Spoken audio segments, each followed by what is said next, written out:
மத்தேயு 13 அதில் 24 30 வரைக்கும். ஓகே, 30 வசனத்தை எல்லாரும் சேர்ந்து சொல்லலாம். வசனம் 13ஆம் அதிகாரத்தில் 30 வசனம். அறுப்பு காலத்தில் நான் அறுக்கிறவர்களை நோக்கி முதலாவது களைகளை பிடுங்கி அவைகளை சுட்டரிக்கிறதற்கு கட்டுகளாக கட்டுங்கள், கோதுமையையோ என் களஞ்சியத்தில் சேர்த்து வையுங்கள் என்பேன் என்று சொன்னான். ஓகே, இந்த இடத்துல இயேசு கிறிஸ்து வேறொரு ஓமையை அவர்களுக்கு சொன்னார். கடந்த நாட்களில் பார்த்தோம், ஏன் சிலர் பலன் கொடுக்கிறார்கள், சிலர் பலன் கொடுப்பதில்லை. பலன் கொடுக்க வேண்டும் என்று சொன்னால் என்ன செய்ய வேண்டும் என்பதை கடந்த நாட்களில் பார்த்தோம். அந்த பலனும் ஒரே விதத்தில் அல்ல, அது 100 வரலாம், 60 வரலாம், 30 வரலாம். ஒரு சில விசுவாசிகள் பலன் கொடுக்கிறார்கள், அல்லது வசனத்தின்படி அவர்கள் சில வாழ்க்கைக்குள்ளாக மாற்றத்துக்குள் செல்லுகிறார்கள், நன்மைக்கு செல்லுகிறார்கள், விடுதலைக்கு செல்லுகிறார்கள். ஒரு சில விசுவாசிகள் வசனத்தை கேட்டும் அந்த பலனை அவர்கள் கொடுப்பதற்கு பதிலாக பலனற்ற ஒரு வாழ்க்கைக்குள் அவர்கள் சிக்குண்டு அல்லது தள்ளாடுகிறார்கள் என்பதை கடற்கில் பார்த்தோம். ஆனால் தேவ பிள்ளைகள் ஒவ்வொருவரையும் அவர் பலன் கொடுக்கிற ஒரு விசுவாசிகளாய் கர்த்தர் நிறுத்த விரும்புகிறார். இந்த நேரத்தில் நாம் இன்னொரு காரியத்தை பார்க்க போகிறோம். இதில் தேவ பிள்ளைகளாகிய நம்முடைய மத்தியில் அல்லது நம்முடைய வாழ்க்கையில் எப்படி களைகள் விதைக்கப்படுகிறது, அல்லது பலன் கொடுக்காத நபர்கள், அல்லது என்ன சொல்லப்போனால் பலனை தடை பண்ணுகிற மக்கள் நம்முடைய மத்தியில் எப்படி காணப்படுகிறார்கள் அல்லது எழும்புகிறார்கள். நான் இவைகளில் எப்படி கவனமாயிருந்து பலன் கொடுக்க வேண்டும். என்ன சொல்லப்போனால், நான் கனி கொடுக்கிற ஒரு செடியா அல்லது ஒரு மரமா அல்லது ஒரு கலையா. கலை என்று சொல்லும்போது அது அந்த பயிர் கொடுக்கிற நிலத்தில் தான் இருக்கும். பயிர் கொடுக்கிற அந்த நிலத்தில் இருந்து எல்லா சத்துக்களையும் பெற்றுக்கொள்ளும், ஆனால் அது பயிராக இருக்காது. பயிரை போல இருக்கும், ஆனால் அது பயிராக இருக்காது. அப்போது நம்முடைய வாழ்க்கையில் கவனிக்க வேண்டும், நான் விசுவாசி போல இருக்கிறேன், ஆனால் விசுவாசி தானா? அப்போது ஒரு தேவ பிள்ளையை விசுவாசி என்ற ஸ்தானத்திலிருந்து தள்ளிவிட்டு, விசுவாசிகள் கூட்டத்திலேயே இருந்தாலும் விசுவாசிகளாக நம்முடைய வாழ்க்கையில் பலனை கொடுக்க முடியாதபடிக்கு வருகிறதான காரியங்கள் எவைகள் என்பதை நாம் கவனித்து அவைகளுக்கு விலகி நான் கனி கொடுக்க வேண்டும் அல்லது பலன் கொடுக்க வேண்டும். அப்போ இதை குறித்து நாம் கவலையற்றவர்களாக இருந்தால் நம்முடைய வாழ்க்கையில் நாம் கனிகளை கொடுப்பதற்கு பதிலாக நம்முடைய வாழ்க்கையில் ஒரு விதமான பலனற்றது மாத்திரமில்லாமல் கலையாக அல்லது ஒரு பதராக மாறக்கூடிய சூழ்நிலை இருக்கிறது என்று வேதம் சொல்லுகிறது. ஓகே, இப்போ கவனிங்க பார்க்கலாம். இப்போ 24 வசனம் எல்லாம் சேர்ந்து சொல்லுங்க பால. verse 24 எல்லாம் சேர்ந்து. வேறொரு ஓமையை அவர்களுக்கு சொன்னார், தன் நிலத்தில் நல்ல விதையை விதைத்த ஒப்பாயிருக்கிறது. மனுஷர் நித்திரை பண்ணுகையில் அவனுடைய சத்துரு வந்து கோதுமைக்குள் களைகளை விதைத்து விட்டு போயிட்டான். அவ்வளோதான், முடிஞ்சு போச்சு. நல்லா கவனிக்கணும், நாம் எல்லாரும் கனி கொடுக்கும்படியாகத்தான் கர்த்தர் வச்சிருக்கிறார், நம்மை நாட்டி இருக்கிறார்.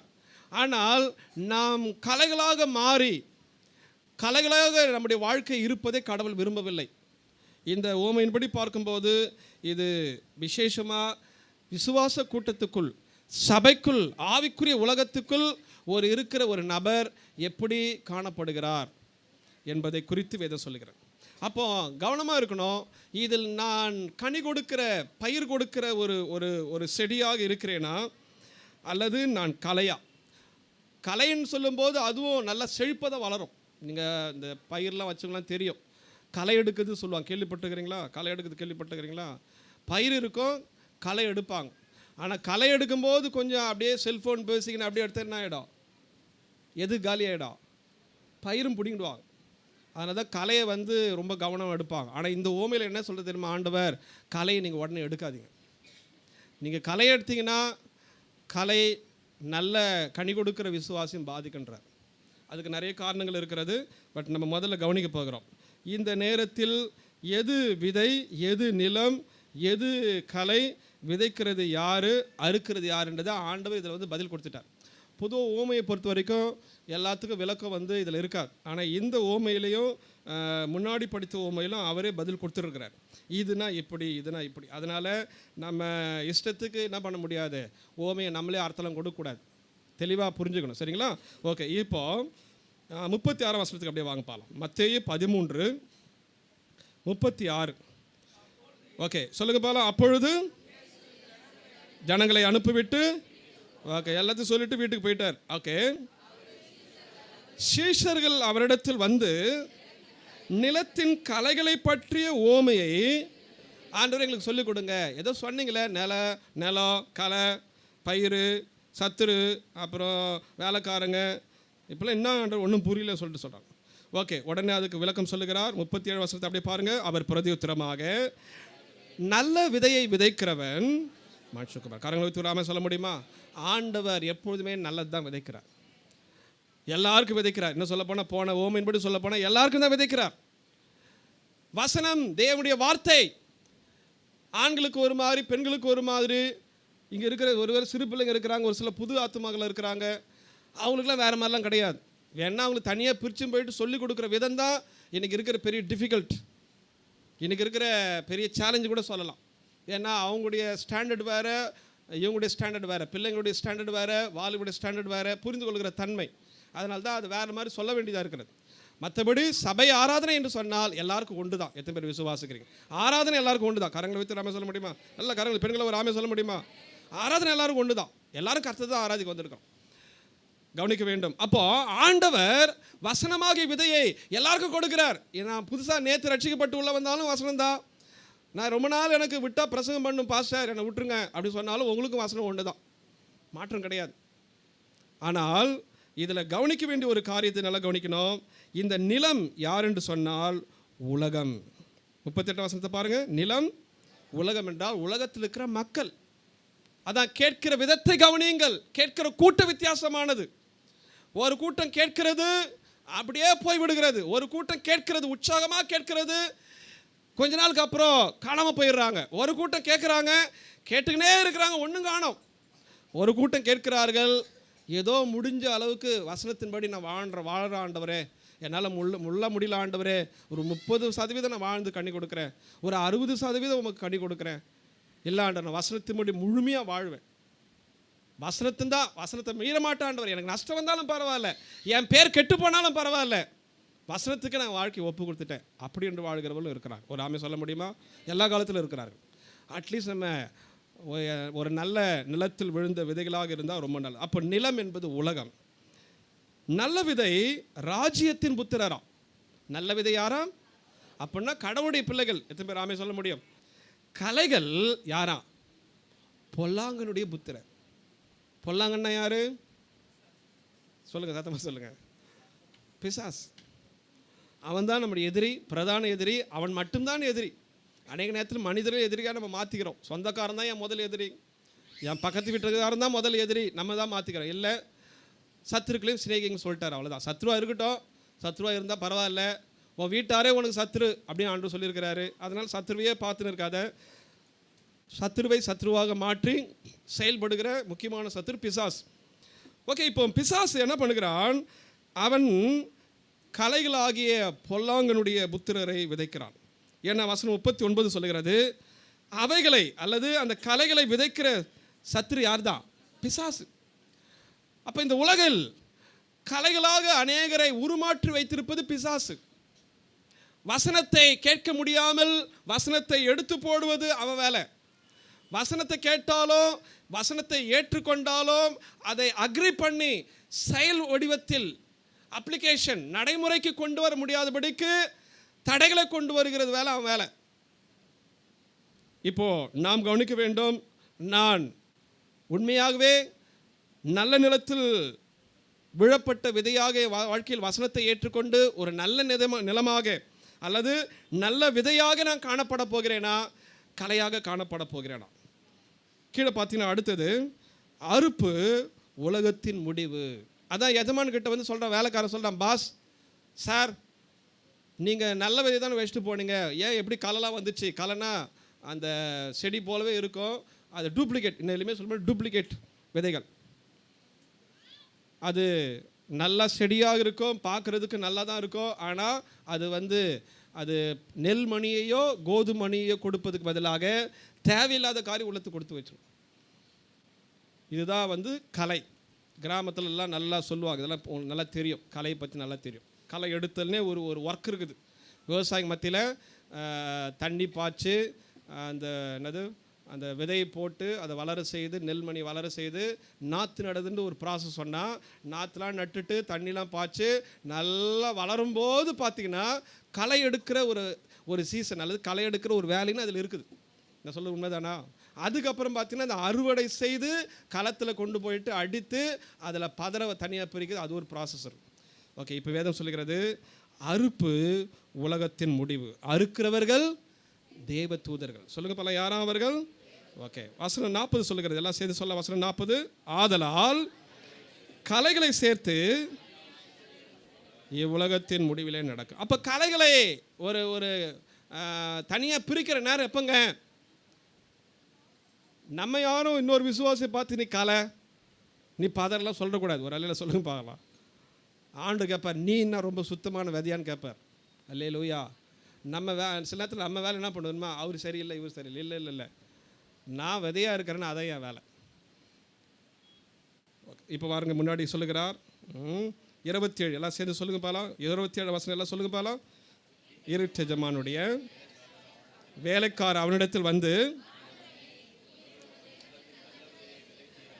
உமது நிலத்தில் நல்ல விதையை விதைத்தீர் அல்லவா, பின்னை அதில் களைகள் எப்படி உண்ணானது என்றார்கள். அதற்கு அவன், சத்துரு ஓன சொல்றார், மனுஷகுமார சொல்லுகிறான், சத்துரு அதை செய்தான். அப்பொழுது வேலைக்காரர் சொல்லுங்க பால, அப்பொழுது வேலைக்காரர், நாங்கள் போய் அவைகளை பிடுங்கி போட.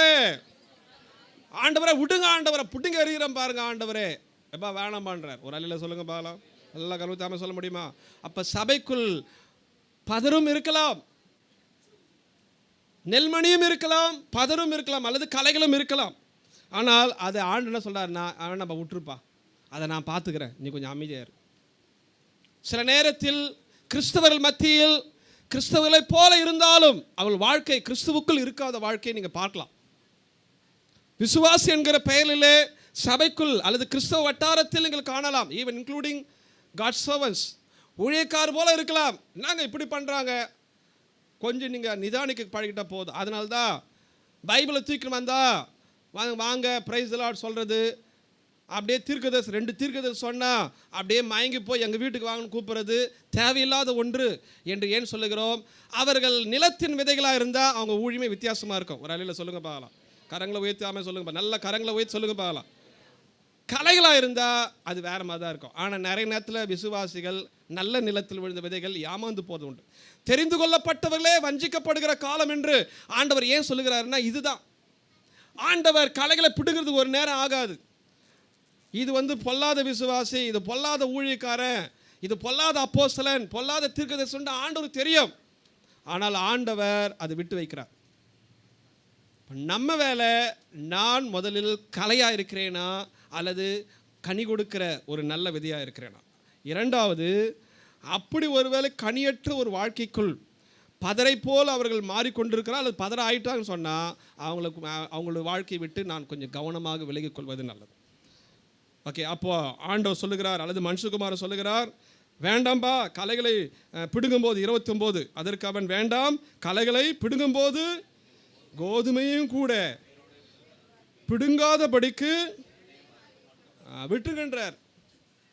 எதனா பண்ணி போட்ட விடு. கள்ள உபதேசம் கொடுக்குறாங்களா, கள்ள தீர்க்கதரிசனம் சொல்கிறாங்களா, விசுவாசிகளை குழப்புறாங்களா, விட்டுருப்பா நான் பார்த்துக்கிறேன் விடுப்பா. அநேக நேரத்தில் நாம் சோர்ந்து போவது உண்டு. ஏன் இப்பெல்லாம் பிரசங்கம் பண்ணுறாங்க, இப்பெல்லாம் ஊழியக்காரங்க இருக்கிறாங்க, ஏன் இப்பெல்லாம் ஊரை ஏமாத்துறாங்க சொல்லிட்டு நம்ம அதை வாட்ச் பண்ணுங்க, அதை பற்றி கவலைப்படாதீங்கன்றார் ஆண்டவர். முடிவு வரைக்கும் நான் பார்த்துக்கிறேன். இதையே பேசியிருந்தனா நம்மளும் கலையாக மாறிடுவோம். நான் சொல்லி எத்தனை புரிகிறேன். ஹல்லேலூயா. அதுக்கு தான் அந்த ஊழியக்காரர் அப்படி பண்ணுறார், இந்த ஊழியக்காரர். முதல்ல எப்போ நீ கலையாக இருக்கிறியா, முதல்ல பயிராக இருக்கிறியா, அதை பார்த்துக்கின்றார். அறுப்பு மட்டும் விட்டுருன்றார், கடைசி நான் பார்த்துக்கிறேன். அதே போல் சபைக்குள் வரும்போதும் பிறரை நியாயம் தீர்ப்பது நம்முடைய வேலை கிடையாது. எங்கள் வேலை கூட வெளியே போன்னு சொல்கிறது எங்கள் வேலை கிடையாது. ஆனால் தள்ளி வைக்கலாம், எக்ஸ்கம்யூனிகேஷன் வேதத்தில் இருக்குது. அதை ரோமன் கத்தோலிக்கெல்லாம் கரெக்டாக பண்ணுவாங்க. எப்படின்னா, சபையை இடரல் உண்டாக்கினார் அண்ட் த பப்ளிக் சின், எல்லாருக்கும் வெளிப்படையாக பாவம் செய்து கொண்டு பிறரை இடர வைக்கிற பாவத்தை ஒரு விசுவாசி செய்தால் அவரை கொஞ்சம் தள்ளி தான் வைக்கலாம். மனம் திரும்பிட்டார்னா மறுபடியும் சபைக்குள்ளே சேர்த்தலாம். அதை பவுல் அப்போஸ்தலன் 1 கொரிந்தியர் தெளிவாக பண்ணுறார். அவனுக்கு துக்கம் உண்டாகிற மாதிரி ஏன் ஒதுக்கி வைக்காமல் இருக்குன்னு கேட்குறாரு. அப்புறம் என்ன சொல்கிறாருன்னா, எப்பா அவன் பாவம்பா ரொம்ப ஒதுக்கி வைக்காதுப்பா, கொஞ்சம் கூட்டு வச்சுக்கப்பா, சபைக்குள்ளே சேர்த்துக்கு பண்ணுறார். இதை சபை ஊழியர்கள் செய்யலாம். ஒரு அலையில் சொல்லுங்க பார்க்கலாம், நல்ல கரங்களை தாமே சொல்லுங்க பார்க்கலாம். அப்போது இது நடுவில் இருக்கிற விசுவாசிகள் அல்லது மொத்தத்தில் சொல்லப்போனால் ஊழியர்கள், நாங்களே சில நேரத்தில் ஏமாந்து போயிருக்கிறோம். சில நேரத்தில் இப்போ சொன்னால் நீங்கள் யாருக்கிட்டையும் ஜெபம் கூட பண்ண மாட்டீங்க. அல்லேலூயா, அப்படிலாம் இருக்குது. கர்த்தர் நல்லதான் விதைக்கிறார், நல்ல நிலமாக தான் விதைக்கிறார், நல்ல விதையாக தான் விதைக்கிறார், நல்ல வார்த்தைகளை தான் விதைக்கிறார். ஆனால் கேட்கிற நாம் எப்படிப்பட்ட விசுவாசிகள், கேட்கிற நாங்கள் எப்படிப்பட்ட ஊழியக்காரர்கள் என்பதை நிதானிப்பதை கர்த்தர் விரும்புகிறார். அப்போது ஏன் அப்படி சொல்கிறாருன்னா, நீ கோதுமையை அதை பிடுங்கும்போது, கலையை பிடுங்கும்போது 29 கலைகளை பிடுங்கும்போது நீங்கள் எதையும் பிடுங்கிடக்கூடாது, கோதுமையும் கூட என்ன பண்ணக்கூடாது. என்னதான் 1000 தப்பு இருந்தாலும், என்னதான் 1000 குறைகள் இருந்தாலும், மாம்சம் சும்மா விடுமா, ரத்த பாசம் சும்மா விடுமா? அல்லேலூயா, நான் சொல்றது புரியுதுங்களா? எப்படி அவரை கேட்கலாம், பாஸ்ட் எப்படி அவரை கேட்கலாம்? என்னதான் ஆவியில் பிறந்திருந்தாலும் மாம்சம்தான். சொந்தம் பந்தன்றது என்ன பண்ணிக்கோ, கலையோடு கூட நல்ல விசுவாசி சேர்ந்துக்குவாங்க. கலையை எடுக்கும்போது நல்ல விசுவாசிகளாக இருந்தாலும் ஏன் அப்படி ஏன் இப்படி சொல்லிட்டு தேவையில்லாமல் கேள்விலாம் வரும். அப்புறம் அவனும் இடறி போவான். ஏசா சொல்ல உண்மைதானா? அதனால் அதுவும் சொல்லிட்டு கேட்காம இருக்கக்கூடாதுலாம் அர்த்தம் கிடையாது. கேட்கலாம், கண்டிக்கலாம், தண்டிக்கலாம். அது உண்மை, உறுதி, அது நிச்சயம். அதுக்கு ரைட்ஸ் உண்டு, அத்தாரிட்டி உண்டு, மேய்ப்பனின் கோல் உண்டு. எத்தனை பேர் ஆமே சொல்ல முடியும்? ஆரோனின் கோல் துளிர்க்கும், ஆமே சொல்ல முடியுமா? கரங்களை உயர்த்துங்க, நல்ல கரங்களை உயர்த்து. இதெல்லாம் கேள்வி கேட்கக்கூடாது. ஆனால் கர்த்தர் சொல்லுகிறது இதுதான். எப்பா வேணாம்பா, கொஞ்சம் இலகின மனசுலாம் கெட்டு போயிட போகுதுப்பா, விட்டுருப்பா, நான் பார்த்துக்கிறேன்ப்பா. கலை ஒரு நபர் என்று சொன்னால் சில நல்ல விதைகளும் இணைந்து கொண்டு தான் இருக்கும். அதை பிடுங்கும்போது யாருக்கும் பாதிப்பு வரும்? நல்ல விதைகளுக்கு. அதனால தான் ஆண்டு சொல்கிறார், எப்பா கொஞ்சம் விட்டுருப்பா, நான் பார்த்துக்கிறேன். நியாய தீர்ப்பு வரும் இல்லை. ஏன்னா அது கூட ஏன் ஆண்டு விடுகிறார்? மனம் திரும்புவதற்கான சந்தர்ப்பம், மனம் திரும்புவதற்கான கர்த்தர் சந்தர்ப்பத்தை கொடுக்கிறார். அருமையான விசுவாசிகளே, நாம் ஒருவேளை கலைகளை போல மாறிக்கொண்டிருந்தாலும் மனம் திரும்ப கர்த்தர் சந்தர்ப்பம் கொடுக்கிறார். எத்தனை பேர் ஆமே சொல்ல முடியும்? கரங்களை வச்சு ஆமே சொல்ல முடியுமா? இல்லை நான் பதறாதான் போக போகிறேன்னா விட்டுருவார் ஆண்டவர். சபையிலும் விட்டுருவார், திருவிருந்தெல்லாம் கொடுக்கப்படும், விசிட்டிங்லாம் வரும், நாங்களும் விசாரிப்போம். ஆனால் ஆண்டவர் விரும்புகிறது, எப்பா நீ ஏன் கனி கொடுக்கக்கூடாதா? ஒரு 30வது கொடுக்கக்கூடாதா? ஒரு 60வது கொடுக்கக்கூடாதா? ஏன் ஒரு 100 வேணாம் 60 கொடுக்கக்கூடாதா என்று ஆண்டவர் விரும்புகிறார். இப்போ சொல்ல எத்தனை புரிகிறது? கலைகளை விட்டுவிடு, அதை நோக்கம். ஒரு கள்ள தீர்க்கதரிசி ஆண்டவர் எடுக்கிறது 1 நிமிஷம் ஆகாது, விட்டுட்டார். ஏன்னா அந்த கூட்டத்தில் எவ்வளோ நல்ல விசுவாசிகள் இருப்பாங்க, ஏமாந்து போய் உள்ளே உட்காந்து இருப்பாங்க, கைத்தட்டி கிடப்பாங்க, காணி கொடுத்துன்னு கிடப்பாங்க. ஏதோ 2 நல்ல தீர்க்கதரிசனம் வந்திருக்கும் தான், அதை நம்பி ஏமாந்து போயிருப்பாங்க. அதனால தான் சரி விட்டுரு, அது பார்த்துக்கிறாங்க. என்ன பாட்டு தானே, என்னை பற்றி தானே பாட்டு பாடுறாங்க, பிரசங்கம் எதுங்க இந்த பைபிள் இந்த பைபிள் தானே பண்ணுறாங்க, யார் பிரசங்கம் பண்ணுறால் தான் சரி கிடையாது. ஆனால் பிரசங்கம் யாரை பற்றி வருது? என்னை பற்றி தானே என்று ஆண்டவர் விடுகிறார். புரிந்தவள ஒரு ஆமே சொல்லுங்க பார்க்கலாம். அங்கே போயிடலாமா? அல்லேலூயா, அல்லேலூயா. கவனமாக இருக்க வேண்டும். இதான் வேதத்தின்படி சொல்லுகிற காரியம். ஓகே, இப்போ நம்ம கவனிக்க போகிறோம் இதெல்லாம் ஏன் நடக்குது. மத்தேயு 13:19 யாரோ ஒருத்தர் வாசிங்க பாலாம். ராஜ்யத்தின் வசனத்தை சொல்லுங்க பாலாம். எந்த வசனம்? நல்லா பெண்களை சத்தமாக சொல்லுங்க. எந்த வசனம்? கர்த்தருடைய வார்த்தை, கர்த்தருடைய வசனம். கேட்டும் உணராதிருக்கும் போது பொல்லாங்கன், பிசாசு, சாத்தான், சத்துரு வந்து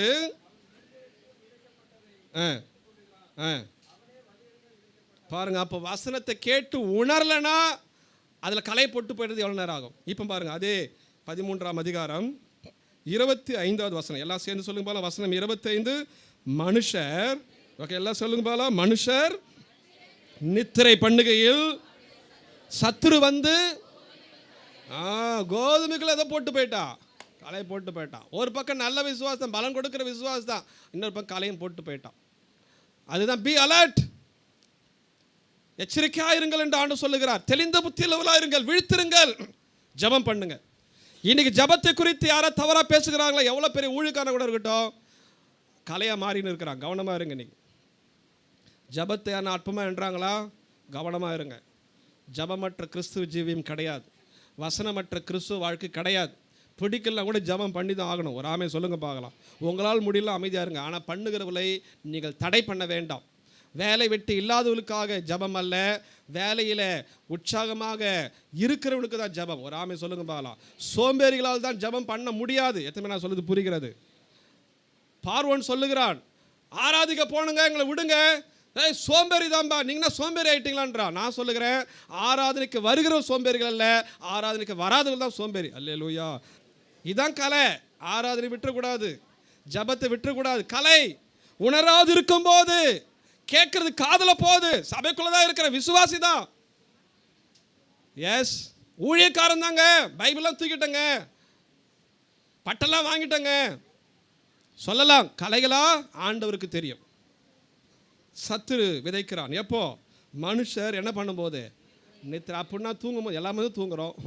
நம்மளாம் தூங்காமல் இருக்க முடியுமா? சொல்லுங்க பாலாம். தூங்குறோமா தூங்க வேணாமா? நம்மளாம் 24 மணி நேரம் சோத்திர பலியை பாட்டு இருக்க முடியுமா? நித்திரைனா அதான். அந்த மனிதர்களுடைய நம்ம எல்லாரும் கொஞ்சம் கவனக்குறைவாக இருக்கும்போது இந்த கலைகள் விதைக்கப்படுகிறது. உணராது இருக்கும்போது இந்த விதை பலன் கொடுக்கிற விதையாக இல்லாமல் அது பிசாசனை எடுக்கப்பட்டு கலைகள் போடப்படுகிறது. ஆமாம், பிரசங்கத்தை என்ன நீ கேட்டு நடக்கணுமா? பிரசங்கம் பண்ணிட்டா போதுமா? சபைக்கு போகணுமா? நான் ஜெபம் பண்ண சொன்னேன், ஆண்டு சொன்னாரா? டெய்லி ஜெபம் பண்ண சொன்னாரா? சில பேர் உங்கள் விருதத்தில் போடுவாங்க. கவனமாக இருங்க. அப்படிப்பட்ட நபர்களை குறித்து எச்சரிக்கையாக இருங்க. ஊழியத்தை கிண்டல் பண்ணுவாங்க சில பேர். கவனமாக இருக்க விசுவாசிகளே. நான் சொல்லுகிறேன், இங்கே சொல்லுகிறேன், எங்கள் அறிவிப்பு சொல்லுகிறது. உங்கள் வீட்டில் போய்ட்டு யாரும் கிண்டல் பண்ணானா கவனமாக இருங்க. அவங்க கலைகளாக மாறிக்கொண்டிருக்கிறார்கள் அல்லது கலை ஆயிட்டாங்க.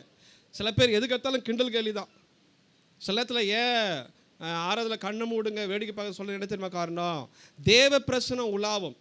அங்கே மனுஷ கண்களில் அவர் என்ன பண்ண இவர் பண்ணார்னு சொன்னால் நமக்குள் ஊற்றப்படுகிற வல்லமை தடை பண்ணப்படும், நமக்குள் போடப்படுகிற வசனம் கிரியை செய்யாது. நான் சொல்ல எத்தனை பேர் உண்மைன்னு நினைக்கிறீங்க? நேற்று கூட வந்த ஒரு ஊழியக்காரர் சொன்னார், ஒரு சிலர் இருந்தீங்க, ஆராதிக்கும் போது தேவனுடைய மகிமை உலாவினது. எத்தனை நான் சொல்ல புரிகிறது? நான் சொல்கிறேன், 5 பேர் இருந்தாலும் ஆண்டு இருக்கிறாரு, 5000 பேர் இருந்தாலும் ஆண்டு இருக்கிறார். அதிகாலை ஜபத்தில் ஆண்டு இருக்கிறார். அது கூட ஒரு சகோதரி சாட்சி சொன்னாங்க சில வருஷத்துக்கு முன்னாடி. ஏதோ குரலுக்கு ஏதோ சொன்னாங்க, எனக்கு மறந்து போச்சு. ஆண்டு இருக்கிறார். என்ன 5 பேர் தானே? போ, யாருன்னா உங்களை கிண்டல் பண்ணிட்டாங்களா? நான் சொல்ல விசுவாசி கலை. அந்த வார்த்தை நீங்கள் அப்படியே தூக்கி போட்டுருங்க. அங்கே சொல்லுவாங்க, பாஸ்டர் சிஸ்டர் அப்படி சொல்லுவாங்க, சபைக்கு போனால் கிண்டல் பண்ணுறாங்க பாஸ்டர், அதாவது ஞாயிற்றுக்கிழமை தவிர வேலை வெட்டியில்ன்ற மாதிரி கிண்டல் பண்ணுறாங்க ஒரு சிலர். கலைகள் எல்லா இடத்துலையும் இருக்கும். கலைகளாக மாறிக்கொண்டு இருக்கிறாங்க. நான் தான் சொல்ல, நீங்கள் கவனமாக இருங்க. உணராது இருக்கும்போது, வசனத்துக்கு முக்கியத்துவம் கொடுக்காத போது, ஆராதனைக்கு முக்கியத்துவம் கொடுக்காத போது, ஜபத்திற்கு ஊழியத்திற்கு முக்கியத்துவம் கொடுக்காத ஒரு நபர் கலைகளாக மாறிக்கொண்டிருக்கிறார்கள். அல்லது கலைகள் அவங்களுக்குள்ள போடப்படும், வேற ஒன்றும் கிடையாது. ஏன்னா வசனம் உள்ளே போக முடியுதே, அவன் பொல்லாங்க எடுத்து போட்டுறானே. நான் சபைக்கு போனேன், ஆராதனை பண்ணேன், காணிக்கை போட்டேன், நான் போடாதுப்பா. சகோதரியே சகோதரரே, உங்களுடைய இருதயத்தில் விதைக்கப்பட்டதை பாதுகாக்கிறோமா? அதில் தான் ட்ரை பண்ண சொல்கிறார். மாற்றத்துக்கு நேராக, விளைச்சலுக்கு நேராக எதனா கொடுக்க முடியுமா? இந்த கால நேரத்தில் கலைகள் இப்படி தான் பிசாசு போட்டு நம்மை வஞ்சிக்கிறான். ஆகவே கேட்கிறதை கவனமாக கேளுங்கள் என்று ஆண்டு சொல்லுகிறார். அது சிறு பிள்ளைகளாக இருந்தாலும், சகோதரர்களாக இருந்தாலும், சகோதரிகளாக இருந்தாலும். சில நேரத்தில் பிசாசு சில பேரை நேரடியாக ஆக்கிரமிப்பு பண்ணியிருப்பான். வசனத்தை கேட்க விட மாட்டான். ஃபிசிக்கலாக அவங்களுக்கு ப்ராப்ளம் இருக்கும். அது சொல்கிறதுக்கு ஒரு சில ஆலோசனை சொல்கிறது உண்டு. கீழ்ப்படிந்தால் அவங்களுக்கு விடுதலை கண்டிப்பாக. சரிங்களா? அது வேறு. ஓகே, இப்போ அடுத்தது, இந்த கலைகளை நான் கண்டு கலைகளாக மாறாமல் இருப்பதற்கு நான் என்ன செய்வேன்? அது மாத்திரம் பார்த்துட்டு வேகமாக கடை சொல்லலாம். 1 யோவான் 3ஆம் அதிகாரம் 8வது வசனம்.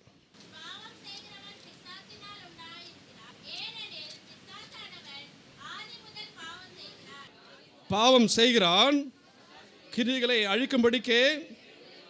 ஓகே, பாவம் செய்கிறவன் பிசாசு உண்டா? அப்படின்னா பாவமே செய்யாத விசுவாசம் நான் சொல்ல முடியுமா? பாவமே செய்யாத ஊழியக்காரன் நான் சொல்ல முடியும்? அப்படிலாம் கிடையாது.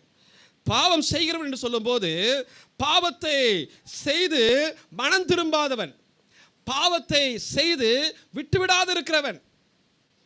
பாவம் செய்த ஆண்டவரே மன்னிச்சிருங்க ஆண்டவரே, சாரி லார்ட், ஒப்புரவாயிட்ட பிரச்சனை கிடையாது.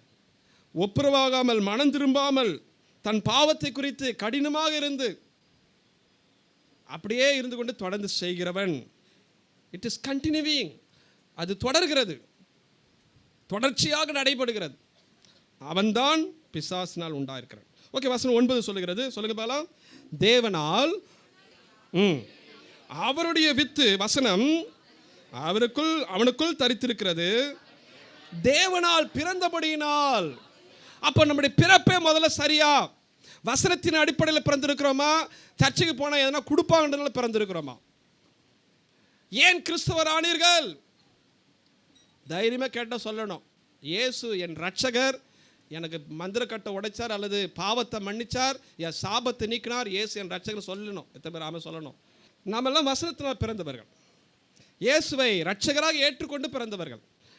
சரிங்களா? அப்போது இயேசுவுக்குள் வாழ்கிற வாழ்க்கை உடையவர்கள். என் ஆண்டவர் இயேசு என்று சொல்ல வேண்டும். இப்போ 10ஆம் வசனத்தை சொல்லுங்க பால எல்லாரும் சேர்ந்து. இதனாலே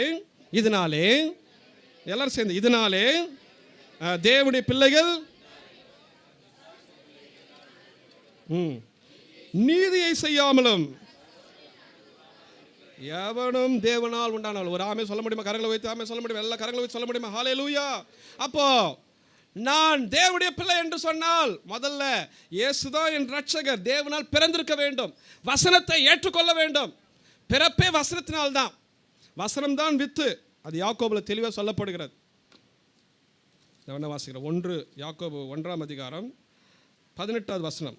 இது அப்படியே இருக்கட்டும். 1:18. அவர் சித்தம் கொண்டு தம்முடைய சிருஷ்டிகளில் நாம் முதல் பலன் ஆவதற்கு நம்மை சத்திய வசனத்தினாலே ஜனிப்பித்தார், பெற்றெடுத்தார். ஆண்டவர் பெற்றெடுத்திருக்கிறார்.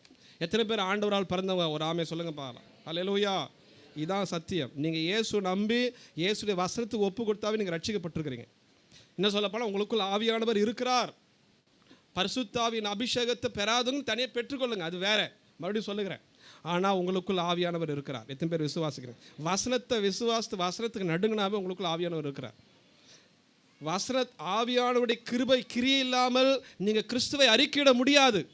நான் சொல்லுகிறது வெளி வேஷத்துக்காக இல்லை, மனசுக்குள்ள உண்மையாக சொல்லணும். அஃப்கோர்ஸ் வெளியில் கேட்டாலும் சொல்லணும், நீ ஆண்டோட பிள்ளை தானே, கிறிஸ்தவன் தானா? எஸ், ஐ ஆம் எ கிறிஸ்டியன். சில நேரத்தில் தேவைப்பட்டால் சொல்லி தான் ஆகணும். சரிங்களா? ஓகே, இப்போ கவனிப்போம். இப்போ ஆனால் இந்த தேவனுடைய பிள்ளையாக பிறந்தவன் எப்படி இருப்பான்? இப்போ அந்த 1 யோவான் 3:10 சொல்லுகிறது. இதனால் தேவனுடைய பிள்ளைகள் இன்னார் என்றும் பிசாசின் பிள்ளைகள் வெளிப்படும். நீதியை செய்யாமலும் எவனும் தேவனால் உண்டான். அப்போ தேவ பிள்ளைனா என்ன பண்ணுவான்? முதல்ல நீதியை செய்யணும்.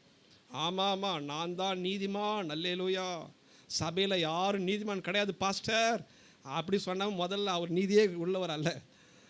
நம்முடைய நீதிகள் எல்லாம் அழுக்கான கந்தை. எத்தனை பேர் விசுவாசிக்கிறேன்? இன்றைக்கி என்ன பிரச்சனைனா, சுயநீதியா தேவ நீதியை பேசுகிறேன்னா, நான் சுயநீதியை பற்றி கொண்டிருக்கிறேனா தேவநீதியை பற்றி, அதில் தான் கன்ஃபியூஷனே. எப்பா முதல்ல தேவநீதி சொல்லோ, நான் பாவி, ஆனால் அவருடைய இலவசமான ரத்தத்தினால் நான் நீதிமானாக்கப்பட்டிருக்கிறேன். சுயநீதி சொல்லோ, உங்கள்கிட்ட எந்த குறையும் கிடையாது, நீ பர்ஃபெக்ட், நீ ஒரு ஆள் தான் சபையில் பரிசுத்தவான்னு சொல்லிட்டு சுயநீதி சொல்லும். அப்படியா? நம்ம பரிசுத்தத்தை பற்றி கர்த்தருக்கு தான் கணக்கு கொடுக்கணும். எத்தனை பேர் சொல்லுது உண்மையை நினைக்கிறீங்க? ஹல்லேலூயா. அப்போ நல்லா புரிஞ்சுக்கணும், சுயநீதியை வைத்துக்கொண்டு தேவநீதி எடை போடக்கூடாது. பிறருடைய வாழ்க்கையை குறித்தோ ஊழியங்களை குறித்தோ, மறுபடியும் சொல்ல, ஊழியக்காரர்கள் குறித்தோ சபையை குறித்தோ எதை பற்றியோ சுயநீதினால் எடப்பட்ட பிரச்சனை தான். தேவநீதியின்படி பார்த்தால் இப்போ வசனம் சொல்லுகிறது பாருங்க. அன்பு தன் சகோதரனில் அன்பு கூறாமலும் எவனும், அப்போ பிற விசுவாசியை நேசிக்க வேண்டும். மறுபடியும் இதில் இன்னொரு கன்ஃபியூஷன் என்னென்னா, நேசிக்கிறேன் பாஸ்டர், அதான் இன்றைக்கி சிக்கன் பிரியாணி கொடுக்க போகிறேன் நான், அவங்க போன வாரம் மட்டன் பிரியாணி கொடுத்தாங்க, எப்பா இந்த அன்பெலாம் கொண்டே வராதுங்க. இதில் தான் பெரிய குழப்பம் இருக்குது. இங்கு சொல்லப்படுகிற அன்பு என்பது மன்னிக்கிற அன்பு, விட்டு கொடுக்கிற அன்பு, பகைவனையும் நேசிக்கிற அன்பு, தாழ்ந்து போகிற அன்பு, சகிக்கிற அன்பு. இதை குறித்து தெளிவாக வேணும்னா நீங்கள் 1 கொரிந்தியர் 13 இந்த அன்பை குறித்து தெளிவாக ஆண்டவர் பவுல் அப்போஸ்தலன் ஒரு வரையறை கொடுத்துருக்கிறார். இதில் எங்கெல்லாம் நான் வீக்காக இருக்கிறேன் அதை சரி பண்ணுறது தான் என் முதல் வேலை. ஆனால் இந்த அன்பு செயல்படுகிறதா? அப்போ தேவனால் பிறந்தவன் என்று சொன்னால் தேவனுடைய நீதியை அவன் செய்ய வேண்டும், தேவனுக்கு பிரியமானதை செய்யணும். என்ன சொல்லப்போனால் வசனத்துக்கு உள்ள எதெல்லாம் சொல்லிக்கிறது செய்ப்பா, நீ செய்யலையா உன் மேலே கோபம் போ, நீ சரியாயிட்டு வா, அப்படி கூட சொல்லணும், அன்புனா சொல்லணும். ஆனால் சத்தியத்தின்படி வாழாமல் உலக நீதிக்குள்ளாக ஒருத்தர் வாழ்ந்து கொண்டிருக்கிறான், சப்போர்ட் பண்ணுறோம் என்று சொன்னால் அவங்களுக்கு துணை போகிறோம் என்று சொன்னால் இது தேவ நீதி கிடையாது. முதல்ல அடுத்தது இது உண்மையான அன்பும் கிடையாது. அன்பு கண்டிக்கும், அன்பு எச்சரிக்கை. இப்போ சொல்லுங்க பாருங்க, நம்ம பிள்ளைங்களை எத்தனை பேர் நம்ம நேசிக்கிறோம்? இங்கே இருக்கிற பிள்ளைகள் பெற்றோர்கள் ஒரு ஆமையை சொல்லுங்க பார்க்கலாம். போயிட்டு எல்லாத்தையும் படிக்காமல் எல்லாத்தையும் அப்படியே சும்மா வந்து மார்க் எடுக்காமல் வந்து எதனா பொருளை திருடின்னு வந்து நம்ம வந்து வாப்பா மகனே மகளே அல்லது என் பேரனே பேத்தியும் கொஞ்சுவோமா திட்டுவோமா? அதுதான் அன்பு என்று சொன்னால் கண்டிப்பு உண்டு, அன்பு என்று சொன்னால் எச்சரிப்பு உண்டு, அன்பு என்று சொன்னால் மனம் திரும்புதல் உண்டு. எளிமையான ஒரு உதாரணம் சொல்ல பாருங்க. கெட்ட குமாரன் நம்ம சொல்லுவோம், ஆனால் ஒரு வகையில் அவன் தான் நல்ல குமாரன். ஒரு அல்ல சொல்லுங்க பார்க்கலாம். அதில் யார் கெட்ட குமாரனை மாறிடுறான் தெரியுமா? யார் உங்களே தெரியுமா? யார் சொல்லுங்கள்? கெட்ட குமாரன் யார் தான் மாறுது? உள்ளே இருக்கிறவர், அப்பா கூட இருக்கிறவர், ஆராதனையே பண்ணியிருக்கிறார் பாருங்க, அவரு தான். இவர் பாருங்க வெளில போகிறாரு, அதனால் அப்பா வந்து ஆளை விட்டு அனுப்பி, மகனே எங்கே இருக்கிற கொஞ்சம் வா, உனக்கு நான் பிஸ்கோத்து கொடுக்குறேன், அல்வா கொஞ்சம் கொடுக்குறேன் வா. அப்போல்லாம் கூப்பிடவே இல்லை. அவன் பண்ணிக்கு போகிற சாப்பாடை சாப்பிட்றான். அப்பா என்ன பண்ணல, தேடி போகல. ஒருவேளை இப்போ அப்பா வந்து என்ன பண்ணியிருப்பார், ஃபோன்லாம் வச்சு கூகுள் அந்த இதெல்லாம் மேப்லாம் வச்சு பையன் எங்கே இருக்கிறான், அவருடைய மொபைல் ஃபோன் எங்கே கிளிக் பண்ணுது, எங்கே சவுண்டு வருது, பிபி சவுண்டு எங்கே வருது, போய் ஆள் அனுப்பி என்ன பண்ணியிருப்பார். ஏன்னா பணக்கார அப்பா என்ன பண்ணியிருப்பார், கூப்பிட்டுருப்பார். ஒரு இல்லை சொல்லுங்க பாலாம், அப்பா கூப்பிடவில்லை, இதான் அன்பு. ஒரு ஆமை சொல்லுங்க பாலாம். ஆனால் அவன் திருந்தி பாவம் உணர்ந்து நான் பண்ணிக்க போகிற சாப்பாடை சாப்பிட்றேன், எங்கள் வீட்டுக்கார வேலைக்காரனே நல்லா சாப்பிட்றானே என்று திரும்பி வரும்போது முதல் ஆளாக ஓரது தான் அப்பா. ஒரு ஆமை சொல்லுங்க. அன்பில் உண்மையான அன்பில் கண்டிப்பு உண்டு, உண்மையான அன்பு எச்சரிக்கும், மழுப்பாது. நீ பண்ணிக்கப்பா. இன்னைக்கு அநேகர் இந்த அன்பை புரிவதில்லை.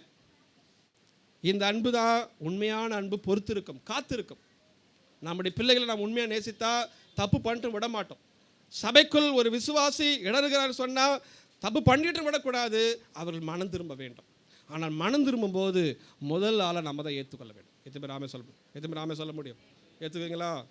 ஆமென் காணுமே. ஹல்லேலூயா. இந்த அன்பு தான் இங்கே பேசுகிறார். தன் சகோதரில் அன்பு கூறாதவர். எவ்வளவு பிரச்சனைகள் போராட்டம் சபைக்குள்ளே வரலாம், ஆனால் அன்பு கூற வேண்டும். எத்தனை பேர் விசுவாசிக்கிறேன்? இப்போ கைப்பிடி சொல்லுங்க பாலா, உங்களை தேவனுடைய அன்பினால் நான் நேசிக்கிறேன். ஆனால் தப்பு பண்ணிங்கன்னா கேப்பன் பிரதர்ஸ் ஒரு வார்த்தை சொல்லி வைங்க, சரிங்களா? அன்பினால் கேளுங்கள், அன்பினால் கேட்கணும். ஆனால் அதே சமயத்தில் அன்பு தீங்கு நினையாது. சொல்லுங்க பாலா, அன்பு அப்படின்னா பிறனுக்கு கெடுதல் நினைக்காது. சொந்த கூட பிறந்த உறவாக கூட இருக்கட்டும், அல்லது பக்கத்து வீட்டில் ரட்சிக்கப்படாதவன கூட இருக்கட்டும், தீங்கு நினையாதுன்னா தீங்கு செய்யறதுக்கு நம்ம யோசிக்கக்கூடாது, அவ்வளோதான். ஓகே, இப்போ அந்த அன்பை உடையவன் தான் தேவனால் பிறந்தவன். இப்போ பொல்லாங்கன் எப்படி இருப்பான் அதை நான் வேகமாக சொல்லிட்டு போகிறேன். பொல்லாங்கனால் பிறந்தவன் இந்த வேகமாக சொல்லிட்டு போகிறேன். 1 யோவான் 3:12 எல்லாம் சொல்லுங்க போகலாம் வேகமாக. 12 வசனம், அவன் எது நிமித்தம் தன் கிரியைகள் பொல்லாதவைகளும். பாருங்க, இந்த முதல் பகுதி மட்டும் கொஞ்சம் வாசிங்க எல்லாரும் சேர்ந்து. பொல்லாங்கனால், எல்லாரும் சேர்ந்து பொல்லாங்கனால். ஓகே, அப்போ காயின் பொல்லாங்கன பிசாசன உண்டானவனா?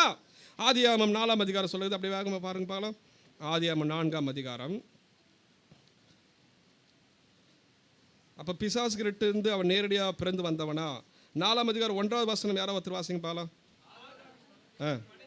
ஆதாம் தன் மனைவியாகி ஏவாளை அறிந்தான், காயினை பெற்று. ஓகே, எல்லாம் சேர்ந்து சொல்லுங்க போலாம். கர்த்தரால். ஓகே, காயினுக்கு என்ன தெரியுமா பேர் வைக்கிறாங்க? கர்த்தரால். எல்லாம் சேர்ந்து சொல்லுங்க போலாம். கர்த்தரால் ஒரு மனுஷனை என்ன பண்ணேன், யாரால் பெற்றேன்? ஆனால் ஒன்று அவன் சொல்லுகிறது, பொல்லாங்கனால் உண்டாயிருந்த சகோதரனை கொலை செய்த காயினை போலிருக்கிறான். பொல்லாங்கனால் பிசாசினால் உண்டாயிருந்தவன் இங்க அம்மா பேர் வைக்கிறாங்க, கர்த்தரால் பெற்றேன் என்று சொல்லுகிறார்கள். With the help of the Lord I have brought forth a man. ஆண்டவருடைய உதவியினால் ஒரு மனுஷனை இந்த உலகத்துக்கு கொண்டு வந்தம்பா ஆண்டவர். இன்னொரு ஆண்டு கூட சொல்ல கர்த்தர் என்று சொல்லுகிறார். கரங்களை ஊத்திராம சொல்ல முடியுமா? கர்த்தரால் பெற்றேன் என்று பேர் வைக்கிறான் காயின். ஆனால் வசனம் சொல்லுகிறது பொல்லாங்கனால் உண்டாயிருந்தவன். இப்போ நல்லா கவனிக்கணும். அம்மா நல்ல விருப்பத்தோடு ஒரு குழந்தையை பெற்றெடுத்து ஆண்டவர் கொடுத்த குழந்தை என்று பெயர் வைக்கிறார்கள். அப்போ இந்த நல்லா பிறந்த குழந்தை எப்படி பொல்லாங்குடைய பிள்ளையாய் மாறிற்று என்று சொல்லும் போது தான் இங்கே தான் பிரச்சனை இருக்கிறது. நம்முடைய வாழ்க்கையினுடைய ஒவ்வொரு செயல்களையும், நம்முடைய வாழ்க்கையின் ஒவ்வொரு பேச்சுக்களையும், நம்முடைய வாழ்க்கையின் ஒவ்வொரு நினைவுகளையும் ஆண்டவர் ஒரு நாள் நியாயம் தீர்க்க போகிறார். அதனால தான் நம்ம அடிக்கடி ஆண்டவரே பேச்சில் குறை இருந்தால் என்னை மன்னிச்சிருங்க, என்னுடைய நடக்கையில் குறை இருந்தால் என்ன பண்ணணும், ஆண்டவரே என்னுடைய நினைவுக்குள் தேவையில்லாத காரியத்தை கொண்டு வந்திருந்தால் உங்களுடைய ரத்தத்தினால் கழுவும் என்று ஒரு நல்ல விசுவாசி கேட்க வேண்டும். எத்தனை பேர் ஆமே சொல்ல முடியும்? ஏதோ திருவிருந்தில் ஒரு நாள் கேட்கறதில்ல, ஒவ்வொரு நாளும் அவருடைய ரத்தத்தினால் கழுவப்பட வேண்டும். இது ஒரு ப்ராசஸ். ஓகே, இப்போ காயின் என்ன பண்ணான்னா, அவன் வாழ்க்கையில் பாருங்கள், பொல்லாப்பான விதைகள் விதைக்கப்படும் போது அவன் வாழ்க்கையில் அதெல்லாம் சீர்படுத்தாமல் விட்டு விட்டான். வேகமாக சொல்லுகிறேன், அவன் ஏன் பொல்லாங்குடைய பிள்ளையாக மாறிவிட்டான்? கர்த்தர் அவனோட பேசி தான் இருக்கிறார். கர்த்தர் இடைப்பட்டு கொண்டு தான் இருக்கிறார். கர்த்தர் அவனோடு கூட என்ன சொல்ல போனால் ஒவ்வொரு ஸ்டெப்லையும் அவங்ககிட்ட வெளிப்படுகிறார். ஆனால் கர்த்தரை விட்டு அவன் சுய விருப்பத்துக்கு போகும்போது பொல்லாங்குடைய பிள்ளையாக மாறிவிடுகிறான். இப்போ வாசிக்கலாம் 4ஆம் அதிகாரம். ஓகே, சொல்லுங்க பார்க்கலாம். எல்லாரும் சேர்ந்து சொல்லாமா? அந்த 4ஆம் அதிகாரத்தில் 5வது வசனத்தை சொல்லுங்க பார்க்கலாம். காயினையும், அப்பொழுது காயினுக்கு எரிச்சல் உண்டாகி, ஓகே, எரிச்சல் நம்முடைய வாழ்க்கையில் எரிச்சல் இது ஒரு கலை. எரிச்சலை சாதாரணமாக நினைக்கக்கூடாது. இது அப்படியே இருக்கட்டும். எபேசியர் 4:26 வாசிக்க முடியுமா? நீங்கள் கோபம் கொண்டாலும் சூரியன் அஸ்தமிக்கிறதுக்கு முன்னாக எரிச்சல் வராதுன்னு சொல்ல முடியாது. வரல சொல்ல முடியுமா? நான் எரிச்சலே பட்டதில்லை ஆண்டவரே பாஸ்டர் அப்படி இருக்கிறீங்களா? வாங்க, எனக்காக ஜெபம் பண்ணிட்டு போங்க நீங்கள். அல்லேலூயா. எரிச்சலை தணிக்க வேண்டும். இப்போ வாசிங்க பாருங்க எல்லாரும் சேர்ந்து. எபேசியர் 4:26. நீங்கள் கோபம் கொண்டாலும் எரிச்சல் தணியணும். எரிச்சலை விட்டால் கலையாக மாறும். அல்லது கலைகளாக இருக்கிற பொல்லாங்குடைய புத்திரர் வாழ்க்கையில் எப்பொழுதும் எரிச்சலோடு தான் இருப்பார்கள். எப்போதுக்குள்ளே தனியணுமா அந்த எரிச்சல்லாம்? நல்லா சத்தமாக சொல்லுங்க பாலாம். அப்படின்னா காலில் எரிச்சல் பட்ட அது வீட்டுக்காரர்கிட்டையோ பிள்ளைங்க கிட்டையோ பக்கத்து வீட்டுக்காரர்கிட்ட விசுவாசம் விட்டுருங்க. வீட்டுக்குள்ளே எரிச்சல் வருமா? கணவன் மனைவி மேலே எரிச்சல் படுவார்களா? சொல்லுங்க பாருங்க. டியர் பிரதர்ஸ்லாம் சொல்லுங்கள். இல்லைங்க பாஸ்டர், எங்களை போல பொறுமையாலும் யாரும் இல்லை. மனைவிக்கு சொல்ல முடியுமா? நான் எரிச்சலே படமாட்டேன். எங்கள் வீட்டுக்காரர்கிட்ட அப்படியே சொக்க தங்கம் வரும். எதை வச்சாலும் நான் அமைதியாக போவேன். நான் ப்ரைஸ் லாட் தான் சொல்லுவேன். அல்லேலூயா. கொஞ்சம் சொல்லுங்களேன், நான் அமைதியாக இருக்கிறீங்க. ஓகே, பிள்ளைகளை பார்த்து எரிச்சல் பட்டதே கிடையாது. நம்மளாம் எதுக்கெல்லாம் எரிச்சல் படுறோம்? ரோட்டில் போங்க, டிராஃபிக் டைமில் போங்க, எரிச்சல் வந்தால் வரல. எனக்கு வரும். நம்ம ஊர் டிராஃபிக் பார்த்தா எனக்கு எரிச்சல் அடிக்கடி வரும். என்ன பண்ணுறது? நம்ம ஒழுங்காக போனாலும் நம்மளை என்ன பண்ண மாட்டோம், ஒழுங்காக போட மாட்டோம். எரிச்சல் பண்ணாலும் வந்தாலும் தனிய வேண்டும். எத்தனை பேர் விசுவாசி? நல்ல கருத்து சொல்லுங்க பார்க்கலாம். முடிஞ்சால் அன்றைக்கே தனிச்சிடணும். மிஞ்சி போனால் 2 நாள் 3 நாள் தனிச்சிடணும். கணவன் மனைக்குள்ள விசேஷமாக நல்லா கவனிங்க பார்க்கலாம். எரிச்சலோடு கூட உட்காந்துங்கன்னு ஆராதனை பண்ணுறதுல அர்த்தமே கிடையாது. தனிச்சுக்கோங்க. இப்போ அடுத்த வசனம் சொல்லுகிறது, எல்லாம் சேர்ந்து சொல்லுங்க பார்க்கலாம். 27. பிசாசுக்கு அப்போ பொல்லாங்கன் எப்படி வருகிறா? It is entrance.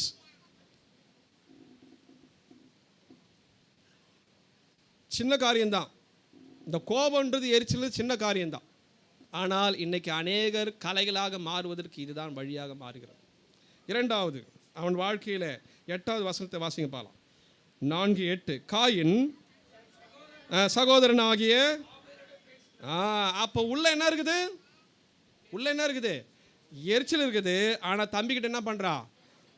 ஆபேல் வாடா, கொஞ்சம் நம்ம லேண்டு பக்கம் கொஞ்சம் வா. அல்லேலூயா. உண்மைதான் அது. எங்கே திரும்ப கொலை பண்ணுறான் பாருங்க பாருங்க அந்த வசனத்தில்.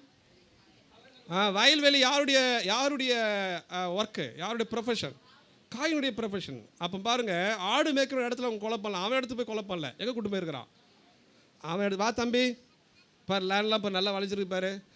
இவனுக்கு உள்ள எரிச்சல், பொறாமை இதெல்லாம் மறைச்சிட்டான். நல்ல பாசமாக பேசுகிறான். வஞ்சக பேச்சு, எரிச்சல், கோபம், பொறாமை, பழி எண்ணத்தை வைத்துக்கொண்டு பேசுகிறான். இதான் கலை. அருமையானவர்களே, வஞ்சகத்தோடு கூட சபைக்குள் வந்தால் கொஞ்சம் கவனமாக இருந்துக்கும். அவ்வளோதான். வஞ்சகத்தோடு பிரைஸ்ல சொல்ல வேண்டாம். கோபம் என்ன பண்ணுங்க, அன்பை பேசி சந்திச்சுக்கோங்க. வஞ்சகம் வேண்டாம். இது நடுவில் தான் ஆண்டவர் பேசுகிறார். இப்போ அப்படியே கொஞ்சம் முன்னாடி போங்க பார்க்கலாம். இந்த கோபம் இருக்கும்போது கோபத்தை ஆண்டவர் தணிக்க சொல்லுகிறார். 6வது வசனம் சொல்லுங்க பார்க்கலாம். அப்பொழுது கர்த்தர் காயினை நோக்கி, உனக்கு ஏன் எரிச்சல் உண்டாயிற்று? ஆண்டவருக்கு தெரியுமா தெரியாதா? எல்லாம் என்ன கவனிக்கணும்? ஆண்டவருக்கு தெரியுமா தெரியாதா? எல்லா காரங்களும் தெரியாம சொல்லுங்க பார்க்கலாம். ஆண்டவர் எல்லாம் அறிந்தவர். ஆனாலும் அவங்க எரிச்சலை தணிப்பதற்கு ஒரு சந்தர்ப்பத்தை கொடுக்குறார். இன்றைக்கி கலைகளாக அநேகர் ஏன் மாறுகிறாருன்னா வசனத்தை அல்லது ஆண்டவருடைய வார்த்தைக்கு செவி கொடுக்கறது கிடையாது. ஆண்டு பேச ஏன்பா கொஞ்சம் கோவப்படுற, எரிச்சல் படுற, ஏன் உன் மகளாக மாறிச்சுன்னு கேட்குறார். நீ நன்மை செய்தால் உனக்கு மேன்மை கிடையாதா? ஆனால் நன்மை செய்யலாம் பாவம் உன் வீட்டில் வந்திருப்பான்றார். பாவம் இவன் கொலை செய்வதற்கு முன்பதாக ஆண்டவர் இந்த பாவத்தை எச்சரிக்கிறார். எத்தனை நான் சொல்றது புரிந்த ஒரு சொல்ல முடியுமா? சபையில் நீங்கள் எவ்வளோ எரிச்சலோடு கூட திருவிருந்தாலும் அதில் பிரயோஜனம் கிடையாது.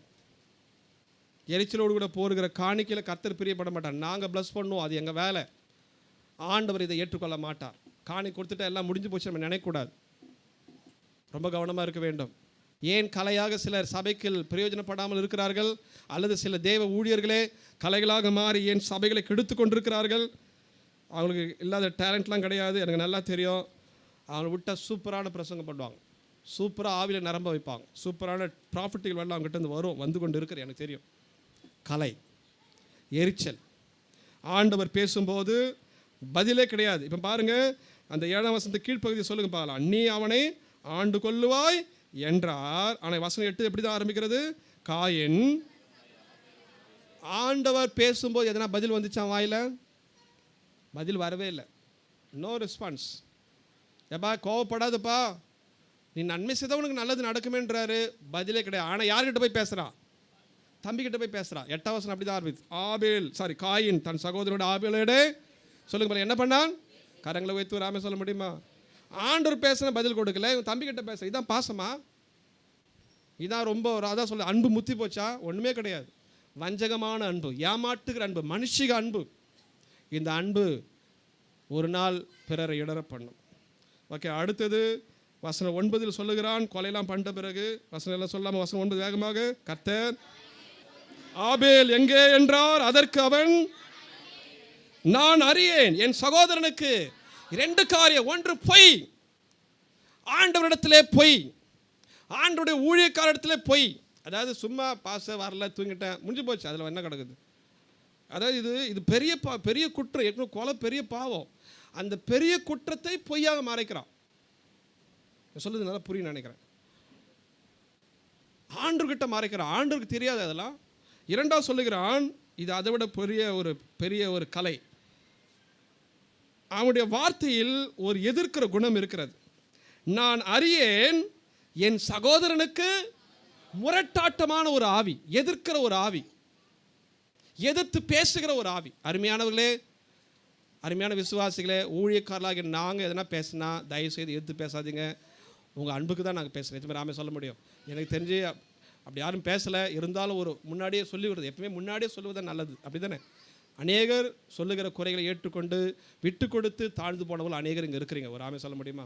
நான் அதை இல்லைன்னு சொல்லக்கூடாது. ஒரு ஆமே சொல்ல முடியுமா? நல்லா கரங்குத்து ஆமே சொல்லுங்களேன். நல்லதுல எல்லாம் கரங்களை தூக்கணும். ஒரு ஆமே சொல்லுங்கள். ஆனால் முன்கூட்டி சொல்லுகிறேன், வேணாம். ஊழியக்காரர்கள் உங்களுக்கு உங்கள் வாழ்க்கைக்கு ஒரு முன்முதாரணமாக இருந்து நல்வழிப்படுத்துகிறவர்கள். ஆனாலும் குறைகள் இருந்தாலும் அதை நீங்கள் கடவுள் சன்னிதிட்டு சொல்லுங்கள். ஆனால் இவன் ஆண்டவரிடத்தை எதிர்த்து பேசுகிறான். பொய் ஒரு பக்கம், இன்னொரு பக்கம் அவன் எதிர்த்து பேசி மனம் திரும்புதலுக்கு இடம் கொடுக்காதவன். அல்லது ஆமாண்டவரே என்னை மன்னிச்சிருங்க, நான் கோபத்தில் எனக்கு இருந்தது, கோபத்தில் என்ன பண்ண தெரியல பண்ணிட்டான் சொல்லிட்டு முடிஞ்சு போச்சு. ஆனால் அவன் எதிர்த்து பேசுகிறான். என் சகோதரனுக்கு நான் காவலாளியா? எவ்வளோ அந்த வார்த்தையில் எவ்வளோ தெரியுமா ஒரு ஆங்கர் அடங்கியிருக்கிறது. எவ்வளோ பெரிய ஒரு எப்படி சொல்லுது, ஒரு பயங்கரமான மோசமான ஹார்ட் அது. அருமையானவர்களே, இதான் கலை. புரிந்தவர் அல்ல சொல்லுங்க பார்க்கலாம். எதிர்க்கிற குணம். அருமையான பெண்களே நல்லா கவனிச்சுக்கோங்க. நீங்கள் எவ்வளோ ஆவியில் நரம்பினாலும் கணவனிடத்தில் எதிர்த்து பேசக்கூடாது. அதாவது சில கோபத்தில் வரும், அது கூட உடனே மன்னிப்பு கேட்ட பிரச்சனை கிடையாது. எதிர்த்து கொண்டே இருந்தால் அது கொஞ்சம் டேஞ்சர் தான். அருமையான சகோதரர்களே, உங்கள் வேலை ஸ்தலத்தில் எதிர்க்கிற குணத்தை விட்டுருங்க. சபைக்குள்ள அது வரவே கூடாது. பிள்ளைகளே, உங்கள் பெற்றோருக்கு சொல்லுங்கள். பிள்ளைகளே, உங்கள் பெற்றோருக்கு சத்தமாக சொல்ல முடியும். வனப்பட வசனம்பா. யாருக்கு கீழ்ப்படிக்கணும்? நீ ஏன் என்னை பெத்த? அல்லேலூயா. கேட்டுறாதீங்க. ஒரு அல்லையில் சொல்லுங்க பார்க்கலாம். அல்லையில் சொல்ல மாட்டீங்களா? நீங்கள் சொல்லக்கூடாது, நீங்கள் தான் சொல்லணும். வராமே சொல்லுங்க பார்க்கலாம். ஏன் என்னை பெத்த? ஏன் என்னை படிக்க வைக்கல? ஏன் என்னை டாக்டர் ஆகலை? ஏன் என்னை சிங்கப்பூர் அனுப்பலை? அல்லேலூயா. அன்பாக கேளுங்க. மொரட்டாட்டம் இருக்கக்கூடாது. ஓகே, கடைசியாக ஒரு காரியம். இதெல்லாம் நடந்த பிறகு ஆண்டவர் அவனுக்கு சாபத்து கொடுக்குறாரு. அப்போ 13ஆம் வசனம் சொல்லுகிறது. சொல்லுங்க பால வசனம் 13. அப்பொழுது காயின் கர்த்தரை நோக்கி தண்டனை தான் சகிக்க முடியாது சொல்கிறான். பாருங்க, இவ்வளோ நேரம் பண்ணாதப்பா, இப்படி பண்ணாதப்பா, எங்கப்பா, ஒரு வார்த்தையும் கிடையாது. ஆனால் இப்போ தண்டனை கொடுத்துட்டார். நீ பயிரிடும் போது அது பலன் கொடுக்காது, உனக்கு சாபம் என்று சொல்லுகிறார். உன் வேலை உனக்கு விளங்காதுன்றாரு. ஆனால் ஆண்டவரே எனக்கு தண்டனை என்ன சகிக்க முடியாது. என்ன ஆண்டு இப்படிலாம் பண்ணிட்டீங்க? தண்டனையை மட்டும் எடுத்து பேசுகிறான். அல்ல, தண்டனை மட்டும் அவனால் தாங்க முடியல. ஆனால் இவன் செய்த கொலையை பற்றி ஒரு பேச்சும் கிடையாது. இவனுடைய கோபத்தை பற்றி ஒரு பேச்சும் கிடையாது. இவனுடைய பொய்யை பற்றி ஒரு பேச்சும் கிடையாது. இவனுடைய முரட்டாட்டத்தை பற்றி ஒரு பேச்சும் கிடையாது. இன்று என்னை இந்த தேசத்தை துரத்தி விடுகிறீர். பாருங்கள், இதெல்லாம் வாயில் வருது பாருங்கள், எவ்வளோ வார்த்தை வருது பாருங்கள். இதுக்கப்புறம் ஒரு சாபம் வந்தவொடனே எல்லாம் வந்துடுச்சு. ஆனால் மறுபடியும் ஆண்டவர் மனம் இறங்கி கர்த்தர் அவனை நோக்கி காயினை கொல்லுகிற எவன் மேலும் என்ன பண்ணுமா பாருங்கள், அவன் மேலே கை வைக்க ஒரு ஆமை சொல்ல முடியுமா? இதான் தகப்பனுடைய அன்பு. விசுவாசிக்கிற ஒரு ஆமை சொல்லுங்க பாருங்க. இவன் கலையாக மாறிட்டான், பொல்லாங்கனுடைய பிள்ளையாக மாறிட்டான், இருந்தாலும் விடுறாரு. அதான் எத்தனை பேர் என்ன சொல்லுது புரிகிறது. கடைசியாக இன்னொரு காரியம், வசனம் 16 சொல்லுங்க பாருங்க எல்லாம் சேர்ந்து. அப்பொழுதே கர்த்தருடைய சந்நிதியை விட்டு புறப்பட்டு நோத் என்னும் தேசத்தில் குடியிருந்தான். எங்கேருந்து புறப்பட்டுட்டானா? கர்த்தருடைய சந்நிதி. ஏன்பா வேணாம்பா, சர்ச்சு வேணாம்பா, பாஸ்டர் வேணாம்பா, சர்ச்சுக்கெல்லாம் போகாத, ஊழியெல்லாம் பண்ணாத, ஜபலாம் பண்ணாத, இந்த பைபிள் ஆண்டவரே உங்ககிட்ட கொடுத்துறேன், அந்த பக்கத்து வீட்டு விசுவாசம் கொடுத்தாரு, அந்த விசுவாசத்துக்கு கொடுத்துறேன் சொல்கிறாதீங்க. கர்த்தருடைய பிரசனத்தை விடாதீங்க. எத்தனை பேர் ஆமே சொல்ல முடியும்? எத்தனை பேர் நான் சொல்லுது புரிகிறது? கரங்களுக்கு ஆமே சொல்ல முடியுமா? பக்கத்தில் கைப்பிட்டு சொல்லுங்க. பல 1000 பிரச்சனை இருந்தாலும் ஆண்டவரை விட்டுறாதீங்க. ஆண்டவர் விடவே கூடாது. சபை ஆண்டர்னா சபையை விடக்கூடாது, ஜபத்தை விடக்கூடாது. சங்கீதத்தில் ஒரு வசனம் இருக்கிறது, 1ஆம் சங்கீதம், எல்லாரும் தெரிஞ்ச வசனம். சொல்லுங்க பாலாம். 1:5. துன்மார்க்கர் நியாய தீர்ப்பு இருக்குது. நியாய தீர்ப்பிலும் இவன் பாரு நிற்கலாம், அவனே போயிட்டான். ஆண்டர்லாம் போக சொல்ல. ஆண்டர் போக சொன்னாரா? தண்டனை தான் கொடுத்தார், போகலாம் சொல்லலை. அவனே போயிடான். 23ஆம் சங்கீதம் கடைசி வசனம், 6வது வசனம் வாசிங்க. நன்மையும் கிருபையும் என்னை தொடரும் கர்த்தருடைய வீட்டிலே. எத்தனை பேர் விசுவாசிக்கிறீங்க? இது ஒரு கர்த்தருடைய வீடு. ஒரு நாள் கடவுளுடைய வீட்டுக்கு போகிறோம். விசுவாசிக்கிறோம் நாம சொல்ல முடியுமா? அதனால் ஆண்டவருடைய பிரசனத்தை விட்டுறவே கூடாது, தனிப்பட்ட விதத்தில் விடக்கூடாது. முதல்ல அது நல்லா புரிஞ்சுக்கோங்க. உங்கள் வீட்டில் தேவ பிரசனத்தை எழுந்து போயிருந்ததுன்னா முதல்ல அதுதான் நீங்கள் அழுது ஜெபம் பண்ணணும். உங்கள் வீட்டில் தேவ பிரசனத்துக்கு விரோதமான காரியம் நடந்துச்சா முட்டி போடுங்க. கணவன் மனைவியை முட்டி போடுங்க. தேவைப்பட்ட பிள்ளைகளும் அதில் இன்க்ளூட் பண்ணணும்னா பிள்ளைகளோட சேர்த்துக்கோங்க. சில நேரத்தில் பிள்ளைகள் எந்த தவறும் செய்திருக்காது, பெற்றோருடைய தவறு மட்டும்தான் இருக்கும். இருந்தாலும் பிள்ளைகள் மேலேயும் அந்த தீய காரியங்கள் செல்ல வேண்டாம் என்று ஒப்பு கொடுத்து ஜெபம் பண்ணும். ஆகவே இந்த காலை நேரத்தில் அவன் கர்த்தருடைய பிரசனத்தை முகத்தை விட்டு போயிட்டான். இதுதான் பொல்லாங்கனுக்கு வழியாக மாறுகிறார். அருமையானவர்களே, இவன் பிறப்பு நல்ல பிறப்பு. எத்தனை பேர் விசுவாசிக்கிறீங்க? நல்ல கடவுளை தாம சொல்ல முடியுமா? ஆனால் வசனம் ஏன் பொல்லாங்கனால் பிறந்தவன் என்று சொன்னால், பொல்லாங்கனுக்கு உரிய காரியங்களில் அவன் ஒவ்வொன்றா விட்டு கொடுக்குறான். அவன் தன்னை முற்றிலுமாய் விட்டு கொடுத்து ஆண்டவரையே விட்டு விடுகிறான். அப்போது ஆண்டவரை விட்டு விட்டால் நமக்கு எல்லாம் தெரியும், எளிமையாக அது யாரோட கண்ட்ரோல்குள்ளே போயிடுவோம். பிசாசு. வெளிச்சத்தின் பிள்ளைகள் நம்ம எல்லாரும். எத்தனை பேர் விசுவாசிகள்? ஆகவே இந்த காலை நேரத்து உங்கள் வீட்டில் உங்களுக்கு தெரிந்த சர்க்கிளில் தேவ பிள்ளைகள் மத்தியிலாக அவர்கள் கடவுளுடைய பிள்ளைகளாக வளருவதற்கு எப்படி உதவி செய்யலாம், அவர்கள் கடவுளுடைய பிள்ளைகளாகவே நிலைத்திருப்பதற்கு நான் என்ன செய்ய முடியும், அதே சமயத்தில் அவர்கள் கடவுளுடைய பிரசனத்தை விட்டு தூரம் போகும்போது நான் எப்படி அவர்களை என் ஜபத்தினால் என் முன்மாதிரியான வாழ்க்கையினால் சீர்படுத்தலாம். இதுதான் நம்முடைய கடமை. இப்படி செய்யும்போது நிச்சயமாக கர்த்தர் பெரிய காரியத்தை செய்கிறார். ஓகே, கடைசியாக அந்த வசனம் சொல்லுகிறது. அப்படி சொல்லும்போது மத்தேயு 13:30 அறுப்பு காலத்தில் அறுக்கிறவரை நோக்கி முதலாவது களைகளை பிடுங்கி அவைகளை சுட்டரிக்கிறதற்கு கட்டுகளாக கட்டுங்கள், கோதுமையையோ சேர்த்து வையுங்கள். அப்போ ஆண்டவர் அதற்கான நேரத்தில் நம்ம கண்டிப்பாக சேர்க்க போகிறார். நாம் படுகிற பாடுகள் உண்மை, நாம் வடிக்கிற கண்ணீர் உண்மை, நம்முடைய வாழ்க்கையில் வருகிற ஏமாற்றங்கள் உண்மை. ஆனால் ஒரு நாள் நாம் கோதுமை மணியாக களஞ்சியத்தில் சேர்க்கப்பட போகிறோம். எத்தனை பேர் விசுவாசிக்கிறோம்? ஒரு ஆமே சொல்ல முடியுமா? எல்லாரும் ஒரு ஆமே சொல்ல முடியுமா? ஓகே, அது மாத்திரம் இல்லாமல் நிச்சயமாக நமக்கு ஒரு நல்ல ஒரு வாழ்க்கையை வைத்திருக்கிறார். மத்தேயு 24 கூட சொல்லுகிறது. அது அப்படி கொஞ்சம் பாருங்கள். 24:31 வலுவாய் தொனிக்கும் எக்கால சத்தத்தோடே அவர் தமது தூதர்களை அனுப்புவார், அவர்கள் அவரால் தெரிந்து கொள்ளப்பட்டவர்களை ஒரு முனை முதற்கொண்டு மறுமுனை மட்டும் கூட்டி சேர்ப்பார். கர்த்தர் நம்மை ஒரு நாள் கூட்டி சேர்க்க போகிறார். எத்தனை பேர் விசுவாசிக்கிறீங்க? ஒரு ஆமை சொல்ல முடியுமா? எந்த ஊர், எந்த சபைக்குள்ளே இருந்தோம், எந்த டொக்குள்ளே இருந்தோம், அல்லது எந்த வசதி இல்லாத ஒரு வீட்டில் இருந்தாலும், நான் கோதுமை மணியாக வாழ்ந்திருந்தால் நிச்சயம் என்னை சேர்க்க போகிறார். எத்தனை பேர் விசுவாசிக்கிறேன்? இதுக்கு பெரிய படிப்போ, பதவியோ, பட்டங்களோ, அறிவோ கூட தரவில்லை, திறமையெல்லாம் கூட ஆண்டு எதிர்பார்க்கவில்லை. நம்ம இருதயம் நல்ல நிலத்தில் விழுகிற விதைகளை ஏற்றுக்கொண்டு பொல்லாத காரியங்களை அகற்றிக்கொண்டே இருக்க வேண்டும். அகற்றிட்டேன்னு சொல்ல முடியாது, அகற்றிக்கொண்டே இருக்க வேண்டும். பிறருடைய வாழ்க்கையிலும் அந்த நல்ல விதைகள் விதைக்கப்படுவதற்கு நாம் ஒரு தூண்டுகோலாக இருந்து கொண்டே இருந்தால் நிச்சயம் ஒரு நாள் கர்த்தர் நம்மை கூட்டி சேர்க்க போகிறார். எத்தனை பேர் விசுவாசிக்கிறீங்க? அந்த கூட்டி சேர்க்கிற கர்த்தர் மகிமையிலே நம்ம எடுத்துக்கொண்டு அவருடைய வீட்டிலே, நல்ல வீடு, நிரந்தரமான வீடு, நிச்சயமான வீட்டில் நமக்கு ஒரு கூடாரத்தை வைத்திருக்கிறார். எத்தனை பேர் விசுவாசம்? ஆகவே பாரம் சுமந்து தவிக்கிறோம் என்று இதைத்தான் அப்போஸ்தலன் சொல்லுகிறார். ஏன் இப்போ பாரம்? இந்த நல்ல விதைகளை நாம் வளர பண்ணுவதற்கு நிறைய பிரச்சனைகள் உண்டு, போராட்டங்கள் உண்டு, தடைகள் உண்டு, எதிர்ப்புகள் வரும். உலக மனிதர்கள் நம்ம விரும்ப மாட்டார்கள். ஆண்டவரை விசுவாசிக்காத, ரட்சிக்கப்படாத மனிதர்கள் நம்ம எதிர்ப்பார்கள். இவைகள் மத்தியில் நான் கலையாக மாறாமல் பலன் கொடுக்க வேண்டும் என்று ஒவ்வொரு நாளும் முயற்சி எடுத்தால் நிச்சயம் நாம் பலன் கொடுக்கிற ஒரு பிள்ளைகளாக காணப்படும். எத்தனை பேர் ஆமே சொல்ல முடியும்?